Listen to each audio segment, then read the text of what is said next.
अरे संगीता बहू कहाँ गई? क्या बात है मम्मी जी, कोई काम हो तो मुझे बता दीजिए। तुझे क्या बता दूं बड़ी बहू, कोई चूल्हे चौके का काम नहीं है ना जो मैं तुझे बता दूं। अरे ये पढ़े लिखों का काम है जो बड़ी बहू तुमसे ना हो पाएगा। अरे क्या हुआ भाग्यवान, तुम ये क्या बोल रही हो? जरा सोच समझ कर तो बोला करो ना। अब इसके सामने क्या मुझे सोच समझ के बोलना पड़ेगा? अरे हमारी बहू कोई अनपढ़ नहीं है, 10वीं तक पढ़ाई की है उसने। देखिए सुबह सुबह आप मेरा दिमाग मत खराब करिए, आप बस अपने काम से काम रखो ना। तुम्हें तो कोई भी नहीं समझा सकता। क्या हुआ मम्मी जी, आप मुझे आवाज लगा रहे थे? हाँ संगीता बहू। कहिए ना मम्मी जी, क्या काम था? अरे बड़ी बहू अब तुम यहाँ खड़ी क्या हो, चलो जाकर अपना काम करो। जी मम्मी जी। हाँ संगीता, ये वो कुछ रुपया है बेटा, तू उसे जाकर आज बैंक में जमा करा दे। जी मम्मी जी। अरे मैं तो बड़ी खुशकिस्मत हूँ जो हमारे घर तुम जैसी पढ़ी लिखी और चतुर बहू आई है, वरना एक ये बड़ी बहू है शोभा, इसे बस चूल्हे चौके के अलावा कोई काम काज तो आता नहीं है। गवार कहीं की। अरे भगवान ही जाने की तब मेरी बुद्धि भ्रष्ट हो गई थी क्या, जो इसे मैंने अपने घर की बहू बनाने के लिए हामी भर दी थी। ठीक है ना मम्मी जी, आप इतना परेशान क्यों होते हो? मैं तो बस ईश्वर का धन्यवाद करती हूँ जो दूसरी बहू भी ये शोभा की तरह नहीं आई, नहीं तो पता नहीं आज हमारा क्या होता। ठीक है मम्मी जी, आप मुझे रुपए दे दीजिए, मैं अभी तैयार होकर आती हूँ। ये लो बेटा। ठीक है मम्मी जी, अभी मैं जाकर इसे बैंक में जमा करवा दूंगी। मुझे बस थोड़ा काम है, बस फिर मैं चली जाऊंगी। ठीक है बहू। फिर जैसे ही संगीता अपने कमरे में जाती है तभी पुष्प की जी जेठानी आ जाती है। पुष्पा, अरे बड़ी जीजी आए आए, बड़े दिनों बाद आए हो, और आप कैसी है जीजी? सब बढ़िया है पुष्पा, और तुम बताओ तुम्हारे घर में सब कैसे हैं? सब बढ़िया तो है ना। अरे अरे नमस्ते बड़ी मम्मी, आप कब आए? खुश रहो बहू, बस अभी अभी ही आई हूँ। अरे छोटी बहू तुम कहीं जा रही हो क्या? हाँ बड़ी मम्मी, मैं बैंक में रुपए जमा करने जा रही हूँ, मैं अभी आपसे वापस आकर मिलती हूँ। ठीक है बहू। और बड़ी बहू कहाँ गई पुष्पा? अरे वो कहाँ जाएगी दीदी, वही रसोई में ही लगी होगी। अरे बड़े धीरे धीरे काम काज करती है वो, उसे तो रसोई से ही फुर्सत नहीं मिलती, दिन भर ना जाने ये रसोई में ऐसा क्या बनाती है। और क्या बताऊं जीजी, इसकी वजह से तो ना मैं बड़ी परेशानी रहती हूँ। इसकी तो किसी भी चीज में फुर्ती ही नहीं है और चतुराई भी नहीं है, ये तो बस जहाँ खड़ी है सो खड़ी है, कहीं बैठी है तो बस बैठी है, कोई काम अपने मन का तो नहीं कर सकती है। प्रणाम बड़ी मम्मी जी। खुश रहो बेटा, खुश रहो। अरे वाह बड़ी बहू, तुमने इतनी जल्दी चाय भी बना ली। जी बड़ी मम्मी, वो ना मैंने आपकी आवाज सुन ली थी और इसलिए मैंने जल्दी से चाय चढ़ा दी। सच कहूँ पुष्पा, शोभा को देख कर ना जाने मेरा मन क्यों इतना प्रफुल्लित हो जाता है, और कितना मधुर बोलती है ये शोभा, इसकी आवाज तो भैया हाँ बिल्कुल संगीत की तरह लगती है मुझे। अरे अब क्या यहाँ खड़ी रह के अपनी तारीफ ही सुनती रहोगी या जाकर कोई काम काज भी करोगी? जी मम्मी जी। भला ये भी क्या बात हुई पुष्पा, तुम अपनी बड़ी बहू के साथ ऐसा व्यवहार क्यों करती हो? अरे तुम बड़ी नसीब वाली हो, तुम्हें बिल्कुल गऊ जैसी बहू मिली है, वरना आजकल की बहुओं का पता है ना। अरे आप कुछ दिन साथ रह के तो देखिए जीजी, ये जो आप मधुरता और सुंदरता की बात कर रही हो ना, आपको इससे चीड़ होने लगेगी। अरे जीजी ये तो बड़े धीरे धीरे काम करती है। अरे काम का क्या है पुष्पा, लेकिन ये देख बेचारी का व्यवहार कितना अच्छा है, तू तो उसे कुछ भी बोल देती है लेकिन वो कभी भी तुझे पलटकर जवाब नहीं देती है। लेकिन जीजी क्या आपने मेरी छोटी बहू संगीता को देखा है? अरे कितनी चतुराई है उसके अंदर। अरे जीजी वो घर के कामकाज भी उतनी चतुराई से कर लेती है और लोगों से मेल मिलाप भी। अरे उसे 4 लोगों के साथ उठना बैठना आता है, और ये तो गूंगी गुड़िया बनकर बस बैठी रहती है। लेकिन ये बात भी तो है पुष्पा कि तुमने कभी अपनी बड़ी बहू को रसोई के अलावा और कोई जिम्मेदारी दी ही नहीं ना। लेकिन जीजी उसमें ऐसे गुण भी तो होना चाहिए ना कि जो मैं उस पर इतनी बड़ी जिम्मेदारी सौंप सकूं। अरे जब तक तुम उसे जिम्मेदारी दोगी नहीं तो बेचारी उसे कैसे संभालेगी? जरा एक बार उसके हाथ में कोई जिम्मेदारी तो देकर दे देखो ना। अरे कोई गुण भी तो होना चाहिए जीजी, अब मैं इसे क्या दूंगी? मैंने तो अपनी चाबियां भी छोटी बहू के हाथ में दे दी है और मैं बड़ी संतुष्ट भी हूँ। अरे जीजी वो बहुत अच्छे से वो ये सारी जिम्मेदारियां निभा रही है। आप तो जानती हो ना जीजी, मेरे बेटों के पास तो इतनी फुर्सत ही नहीं होती, वो बेचारे दुकानदारी में कितने व्यस्त रहते हैं और ये बैंक में पैसे लेकर जाना, जमा करना, निकालना, ये सारी जिम्मेदारी तो मेरी छोटी बहू संगीता ही निभाती है। और जीजी वो बहुत अच्छे से निभा भी रही है। पुष्पा मैं तुझसे एक बात और कहूँ? हाँ जीजी कहिए ना। अरे जब से बड़ी बहू आई है, बेचारी के हाथों में ना ही मैंने कभी सोने के कंगन देखे और ना ही उसके कानों में सोने के झुमके देखे हैं। और वही छोटी बहू जब देखो तब भारी भारी झुमके पहन लेती है, सोने के बड़े बड़े कंगन पहन लेती है। अरे वो तो सोने चांदी से ही लदी रहती है। तुम्हें ऐसा नहीं करना चाहिए पुष्पा, बल्कि ये तो सरासर भेदभाव है। आपको क्या लगता है जीजी, क्या ये बड़ी बहू सोने चांदी के जेवर संभाल सकती है? और रही मेरी छोटी बहू की बात, अरे वो जिम्मेदारी से कभी पहनती है और जिम्मेदारी से उतार कर रख देती है। और दूसरी बात जीजी, आपसे क्या छुपाना, आप तो जानती ही हो सब कुछ कि संगीता के मायके वाले बड़े पैसे वाले लोग हैं और साथ ही वो अपनी बेटी को समय समय पर सोने चांदी के गहने बनवा कर देते रहते हैं। अब आप ही बताइए जीजी, क्या ऐसे में मैं भला क्या मैं उसे सोना चांदी पहनने के लिए मना करूंगी? और दूसरी तरफ ये शोभा के मायके में है ही क्या जीजी, और ये बड़ी बहू नहीं भी पहनेगी ना तो इसे कोई फर्क पड़ने वाला नहीं है। और नकली गहने उसके मायके वाले भी देख लेना, उसे बिना गहनों में तो उन्हें भी फर्क नहीं पड़ेगा। अरे तो तुम्हारे घर कौन से पैसे कौड़ी की कोई कमी है? मेरे देवर जी ने इतना कुछ बनाया है और साथ ही दोनों बेटे भी तो कितनी मेहनत कर रहे हैं ना, तो तुझे पैसे की कोई कमी है क्या?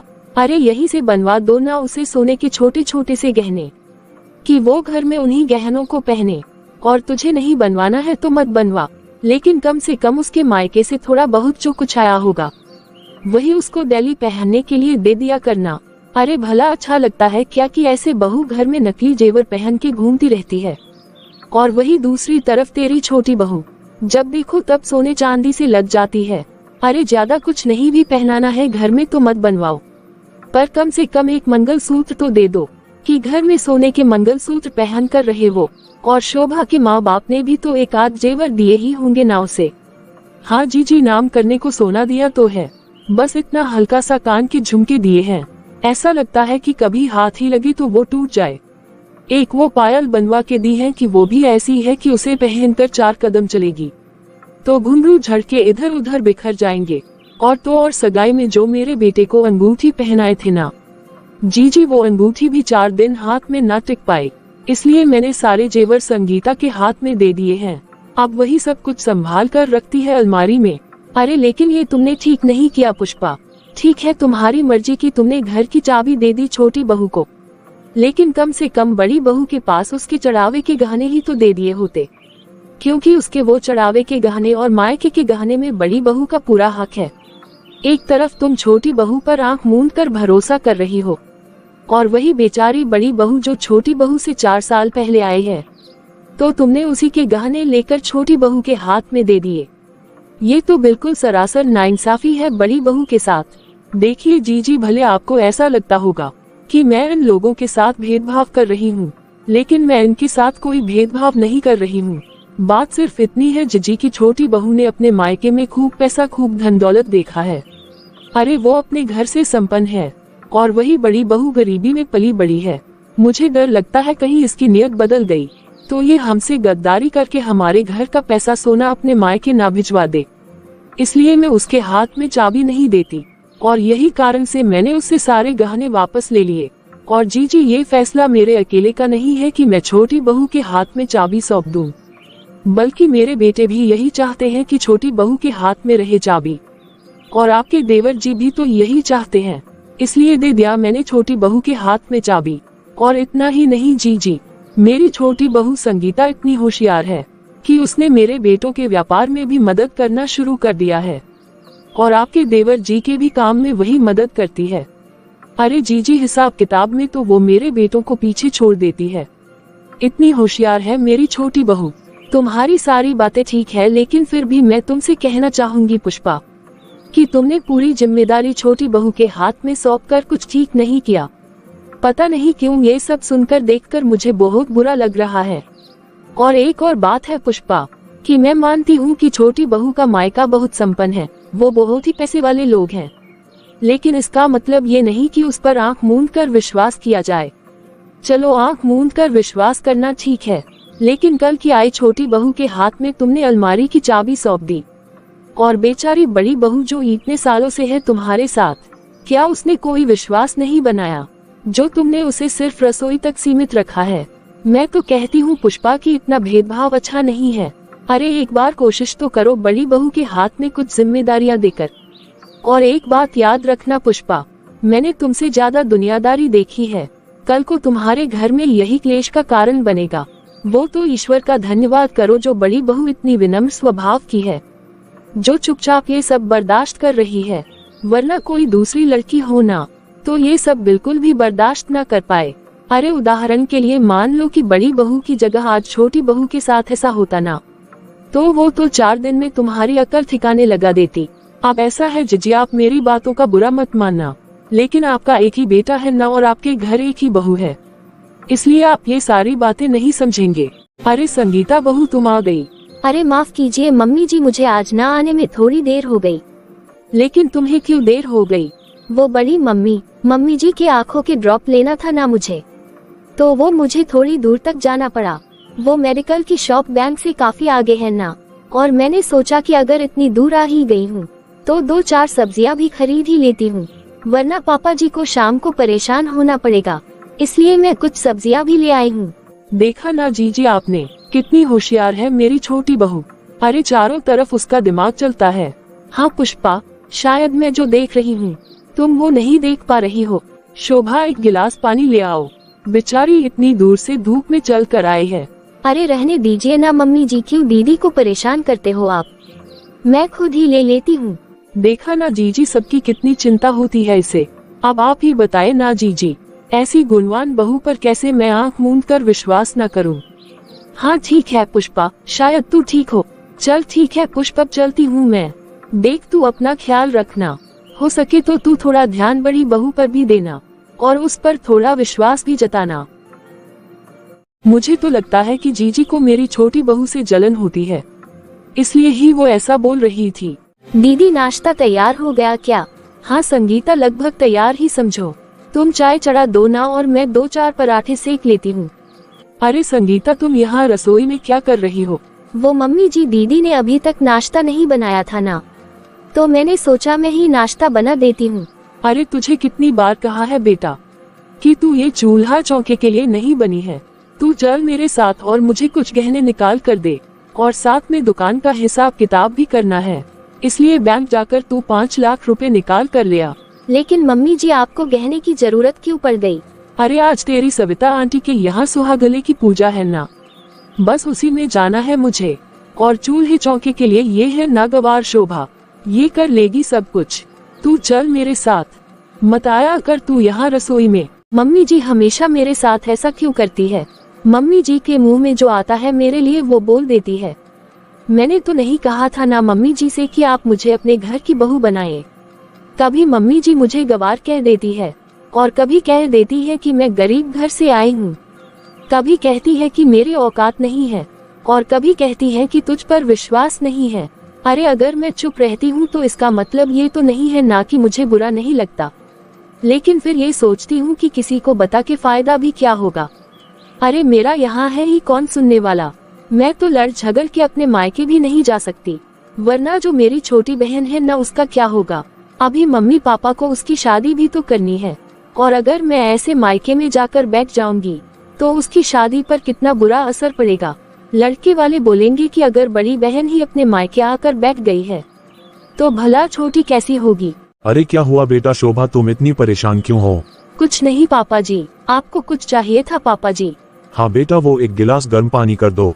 पापा जी मैं आपसे एक बात पूछूं? हाँ बेटा पूछो ना। पापा जी आपको तो पहले से ही पता था ना कि मेरे मम्मी पापा बहुत ही गरीब है, फिर जानबूझकर आपने मुझे अपने घर की बहू क्यों बनाया? संगीता की ही तरह किसी बड़े घर की बेटी को लाना था। पापा जी घर में सब लोग तो उस पर आप आंख मूंद कर विश्वास कर सकते हैं। बेटा शोभा, तुम अपना मन क्यों छोटा करती हो? अरे बेटा, तुम अपनी सास की बात का बुरा मत मानो, तुम्हें तो पता ही है ना कि वो किसी को भी कुछ भी बोल देती है। अरे बेटा, तुम तो वो हीरा हो जिसकी पहचान हर किसी को नहीं हो सकती, और बेटा मुझे विश्वास है कि एक ना एक दिन तुम्हारी सास को भी तुम्हारी अहमियत जरूर समझ में आएगी कि तुम क्या हो हमारे लिए। पापा जी मुझे धन दौलत रुपए पैसे का कोई मोह नहीं है, लेकिन पापा जी मैं बस इतना ही चाहती हूँ कि मुझे सम्मान नहीं देना है तो मत दीजिए, लेकिन कम से कम इस तरह बार बार मेरा अपमान तो मत कीजिए। ठीक है बेटा, तुम चिंता मत करो, और बेटा तुम अपने आप को बिल्कुल भी दुखी मत करो।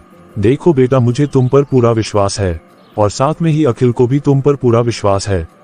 ठीक है पापा जी, मैं आपके लिए अभी गर्म पानी लेकर आती हूँ। फिर अगले दिन। अरे नमस्ते समधन जी। अरे नमस्ते नमस्ते समधन जी, आइए बैठिए और बताएं समधन जी कैसे हैं आप। हम तो ठीक हैं। संगीता कहाँ है? समधन जी दिखाई नहीं दे रही। अरे समधन जी, संगीता तो बैंक गई है रुपए लाने। अच्छा, अरे कोई बात नहीं, मैं थोड़ी जल्दी में थी। मैंने ना संगीता के लिए ये हार बनवाया है, तो मैंने सोचा कि अभी सामने त्योहार आ रहे हैं तो उसमें पहन लेगी वो, इसलिए लेकर आई हूँ। लेकिन अभी संगीता बैंक गई है तो ये मैं आपको ही दे देती हूँ। अरे आप रुके ना उसके आने तक। नहीं समधन जी, मुझे ना कोई जरूरी काम था, इसलिए मैं नहीं रुक पाऊंगी। लीजिए समधन जी, ये हार बनवाया है मैंने उसके लिए। अरे बाप रे, इतना महंगा हार बनवाने की क्या जरूरत थी समधन जी? अरे कैसे जरूरत नहीं थी समधन जी? संगीता हमारी एक ही तो लाडली बेटी है ना। अरे समधन जी, लेकिन उसकी भाभी भी तो है। इस तरह बार बार संगीता को ऐसे गहने जेवर देंगे तो कल को उसकी भाभी को भी तो बुरा लगने लगेगा ना। अरे काहे का बुरा लगेगा समधन जी? हमने संगीता की भाभी को भी खूब दिया है, और हम जब भी संगीता के लिए जेवर बनवाते हैं ना, तब अपनी बहू के लिए भी बनवाते हैं, तो इसमें बुरा मानने वाला सवाल ही नहीं है यहाँ। अच्छा ठीक है समधन जी, मुझे देर हो रही है, मैं चलती हूँ, फिर आऊंगी फुर्सत से। अरे आप चाय पानी तो पी लीजिए। अरे नहीं समधन जी, फिर कभी, अभी मुझे कुछ जरूरी काम है। जी नमस्ते समधन जी। बाप रे, इतना महंगा हार। शोभा ओ शोभा। मम्मी जी, लो देख लो शोभा, संगीता के मायके से हार आया है संगीता के लिए। जी मम्मी जी, बहुत ही सुंदर हार है। ये मुझे भी पता है कि ये हार सुंदर है, लेकिन क्या तुम्हें नहीं लगता कि कभी तुम्हारे माँ बाप भी कोई उपहार देकर जाए तुम्हें? मम्मी जी, वाह मम्मी जी, ये किसका हार है और वो भी इतना सुंदर? बेटा अभी अभी तुम्हारी मम्मी ही ये हार तुम्हारे लिए देकर गई है। क्या ये हार मम्मी ने दिया है? हाँ बेटा। अरे मैं कितनी बार मना करती हूँ मम्मी को कि इस तरह बार बार मेरे लिए ऐसे जेवर मत बनवाया कीजिए। अरे मैंने भी तो समधन जी को मना किया बेटा, लेकिन वो कहती है कि ये तो हमारी बेटी के लिए प्यार है हमारा। अच्छा जाओ बेटा, अब इसे संभाल कर ना अलमारी में रख दो। ठीक है mummy ji. Hello. Thank you very much mummy. अरे अब संगीता तू मुझे क्यों थैंक यू बोल रही है? अरे बेटा, तेरे पैसों का हार है, तेरे पैसे, तेरा हार, भला मेरा इसमें क्या है? मैं तो बस तुम्हारे ससुराल तक छोड़कर ही तो आई हूँ। अरे मम्मी, आपकी मदद के बिना तो मैं ये सब कभी नहीं कर सकती ना, इसलिए थैंक यू तो बनता है ना। अरे मेरे ससुराल में इतना पैसा है ना मम्मी कि मैं एक बार में 10-20 हजार भी ले लूँ तो इन लोगों को कानों कान खबर भी नहीं लगेगा। और मम्मी, मेरी सास तो मुझ पर अंधा विश्वास करती है, इसलिए उन्हें इस बात की कभी भनक भी नहीं लगने वाली कि मैं अपने ससुराल के पैसे को अपने मायके भिजवा कर उन्हीं पैसे से गहने बनवा कर मंगवाती हूँ आपसे। क्या संगीता ऐसा करती है? ठीक है मम्मी, रखती हूँ मैं। मुझे ऐसा लगा जैसे कमरे में कोई था। देखो बेटा, जरा हिसाब से बातचीत किया करो, वरना दीवारों के भी कान होते हैं। ठीक है मम्मी, मुझे ऐसा लगा जैसे यहाँ कोई आया था अभी, या हो सकता है मेरा वहम ही होगा। बाप रे, संगीता मम्मी जी के साथ इतना बड़ा विश्वासघात कर रही है। मुझे ऐसा लग रहा है जैसे मुझे मम्मी जी को ये सब बता देना चाहिए, लेकिन उन्हें ये बताकर फायदा भी क्या होगा? मेरा विश्वास भी कौन करेगा? और वैसे भी मैं होती कौन हूँ इस तरह संगीता की खुशियों को छीनने वाली? यदि उसे ये सब करके खुशी मिल रही है तो हो जाने दो उसे खुश, मुझे क्या करना? जब मम्मी जी को ही अपने पैसे रुपए की फिक्र नहीं है, उनको संगीता पर पूरा भरोसा है, तो भला मैं कौन होती हूँ किसी को सजा देने वाली? अगर संगीता किसी के साथ गलत कर रही है या किसी का विश्वास तोड़ रही है तो ऊपर वाला है ना इंसाफ करने को, वो जरूर संगीता को सजा देंगे एक ना एक दिन। अरे क्या हुआ शोभा, किसे कौन सी सजा देने की बात कर रही हो तुम? अरे नहीं, कुछ नहीं जी। शोभा, क्या तुम्हें किसी चीज की जरूरत नहीं है? क्यों जी, क्या हुआ? अरे कितने दिन हो गए तुमने मुझसे कोई चीज मंगवाई ही नहीं है। क्या तुम्हें किसी चीज की कोई जरूरत नहीं पड़ती यहाँ? क्या अलग से जरूरत पड़ेगी जी? घर पर जरूरत का सारा सामान पहले से ही तो है ना। अरे मेरा मतलब है कि जैसे नई साड़ियाँ, चूड़ी, बिंदी, सजने संवरने का सामान। उधर निखिल को देखो, वो संगीता के लिए कितना सामान ले लेकर आता है, और एक तुम हो जो मुझसे कोई चीज के लिए बोलती ही नहीं हो। नहीं जी, मुझे अभी किसी चीज की कोई जरूरत नहीं है। अच्छा ठीक है, मैं ही अपनी तरफ से कुछ ले आऊंगा तुम्हारे लिए। ठीक है जी, जैसा आपको ठीक लगे। फिर कुछ दिन बाद, मम्मी जी, मेरी मम्मी की थोड़ी तबीयत ठीक नहीं है, उन्होंने मुझे फोन किया था। मैं अभी अपनी मायके से होकर आती हूँ। हाँ संगीता बहू, तुम आराम से जाओ ना। अरे एक ही गाली में मायका और ससुराल होने का कुछ तो फायदा होना चाहिए। जाओ तुम आराम से, शाम तक आना। ठीक है mummy ji, thank you very much, बस मैं मिलकर आती हूँ। अरे तू इतना चिंता क्यों करता है बेटा, मैंने तेरी बहन को फोन कर दिया है। अरे वो बस अभी आती ही होगी, तू चिंता मत, तेरी सारी समस्या तेरी बहन सुलझा देगी। बंटी, मैंने तुझे कितनी बार समझाया है कि तू डायरेक्ट मेरे ससुराल में फोन कर, मुझे किसी रुपए पैसे के विषय में बातचीत मत किया कर। अरे मत डांट बेटा इसे, ये तो पहले से ही बहुत परेशान है। अरे मम्मी, इसके जीजाजी भी थे कमरे में और ऊपर से फोन भी स्पीकर पर था। वो तो अच्छा हुआ कि मैं इसकी एक ही बात को सुनकर समझ गई और नेटवर्क का बहाना करके मैंने फोन काट दिया। अगर आज इन्होंने सुन लिया होता तो। यार दीदी, मैं बहुत परेशानी में हूँ और आप हो कि मुझे बस डांटे ही जा रही हो। दीदी प्लीज मेरी मदद करो आप। अरे मदद तो मैं तेरी हर बार ही करती हूँ ना, तो भला इस बार की क्या बात है। लेकिन देखिए मम्मी, आजकल ना मुझे डर लगने लगा है। उस दिन भी जब मैं आपसे बात कर रही थी ना, तो मुझे ऐसा लगा कि जैसे मेरे कमरे में कोई आया था और मेरी बातें सुन रहा था। अगर मेरे ससुराल वालों को कभी भनक भी लग गई ना कि मैं इस तरह से ससुराल के पैसे को अपने मायके में उड़ाती हूँ, तो मेरे हाथ से सारा राजपाट ही छिन जाएगा। और मम्मी, अभी भी मैं आपकी बीमारी का बहाना करके आई हूँ। अब जल्दी बता बंटी की ऐसी क्या बात है जो तू इतना परेशान है, और तुझे कितने रुपए चाहिए? दीदी मुझे 10 लाख चाहिए। क्या तुझे 10 लाख चाहिए? हाँ दीदी, और आप चिंता ना करें दीदी, बस एक ही हफ्ते की बात है। जैसे ही मेरी पेमेंट हो जाएगी ना, मैं आपको पैसे वापस कर दूंगा। मेरे पैसे किसी सरकारी काम में फंसे हुए हैं। वो सब तो ठीक है बंटी, लेकिन इतने रुपए एक साथ बैंक से निकालना थोड़ा मुश्किल है मेरे लिए। अरे दीदी, सिर्फ मुश्किल है ना, नामुमकिन तो नहीं है ना। और यदि मुझे 10 रुपए लाख नहीं मिले ना दीदी, तो मेरे 50 लाख का काम डूब जाएगा। और वैसे भी एक ही हफ्ते की तो बात है ना दीदी, जैसे आप रुपए निकालेंगे वैसे ही रुपए आप जमा कर देना। ठीक है बंटी, लेकिन इस बार तो मुझे बहुत डर लग रहा है। हाँ बेटा, सिर्फ एक ही हफ्ते की बात है। ठीक है मम्मी, करती हूँ मैं कुछ। इस तरह से संगीता 10 रुपए लाख बैंक से निकाल कर अपने भाई को दे देती है। तू आ गई बेटा, अब कैसी है समधन जी की तबीयत? जी मम्मी जी, मम्मी अब ठीक है। अच्छा सुनो बेटा, तुम बिल्कुल सही समय पर आए हो। वो निखिल बोल रहा था कि उसे किसी व्यापारी को पैसे देने हैं, तो तू बैंक से जाकर 7 लाख रुपए निकाल के ले आना कल। क्या कल इन्होंने किसी रुपए देने हैं? लेकिन मुझे तो पहले बताया नहीं था इन्होंने। अरे उसे भी कहाँ पता था बेटा, वो तो कल ना एक उसके सेठ का फोन आया था कि वो इधर कुछ काम से आ रहा है, तो वो सारे व्यापारियों से वसूली करते हुए ही जाएगा। ठीक है मम्मी जी। हे भगवान, मैंने आज ही अपने भाई को रुपए दिए हैं। जी कह रही है कि कल इन्हें पैसे की जरूरत है। हे भगवान, ये सब क्या हो रहा है? मैं तो बहुत ही बुरी फंस गई। मैं अभी मेरे भाई को फोन लगाकर बोलती हूँ कि वो मुझे रुपए वापस दे दे। हेलो बंटी, तू मुझे वो पैसे वापस दे दे मेरे भाई।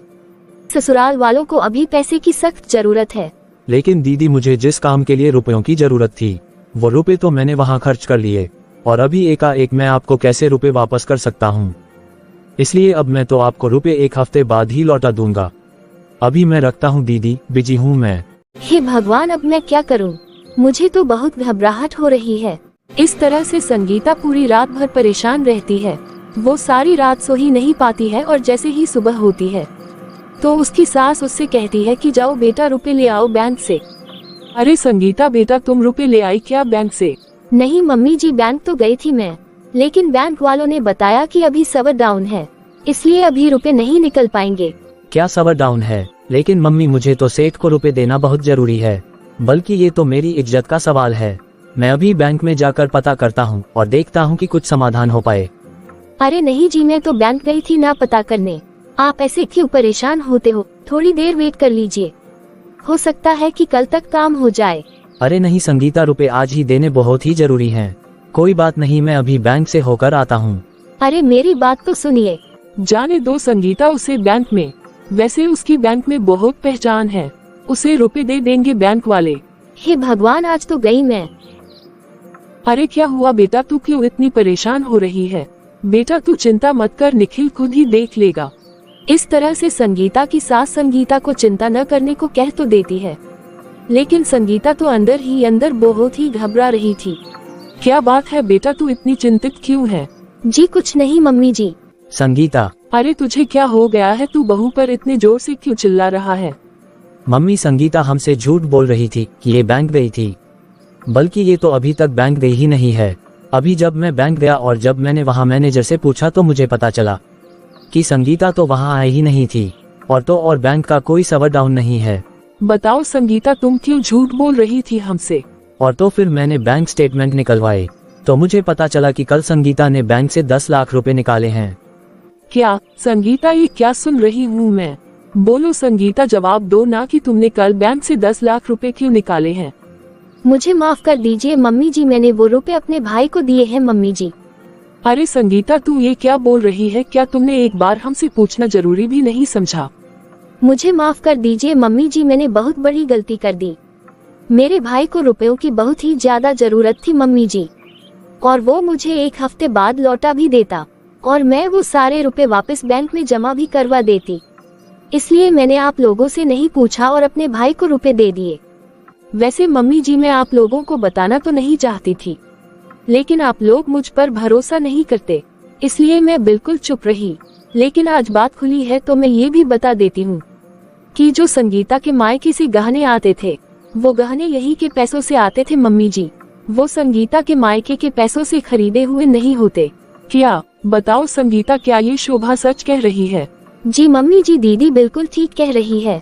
वाह संगीता, क्या खूब सिला दिया है तूने मेरे विश्वास का। देख लिया ना पुष्पा, आज तुमने देख लिया ना तुमने अपने विश्वास का नतीजा। हाँ जी, आप सही कह रहे हैं जी, मैं ही गलत थी। आप तो मुझे हमेशा से ही कहते थे कि मैं दोनों बहुओं में भेदभाव ना करूं, लेकिन मैंने हमेशा इस बेचारी शोभा को ना जाने क्या क्या कहा और इस संगीता को अपने पलकों पर बिठा कर रखा, जिसका इस धोखेबाज से क्या सिला मिला है मुझे। वाह संगीता, क्या खूब खेल रचा है तुमने। अरे हमसे ही पैसे ले लेकर हमें बेवकूफ बनाती रही तुम। हाँ मम्मी जी, सब मेरी ही गलती है, प्लीज मुझे माफ कर दीजिए मम्मी जी। अरे तेरी कोई गलती नहीं है संगीता, सारी गलती तो मेरी ही है जो मैंने तुझ पर आंख मूंद कर विश्वास किया।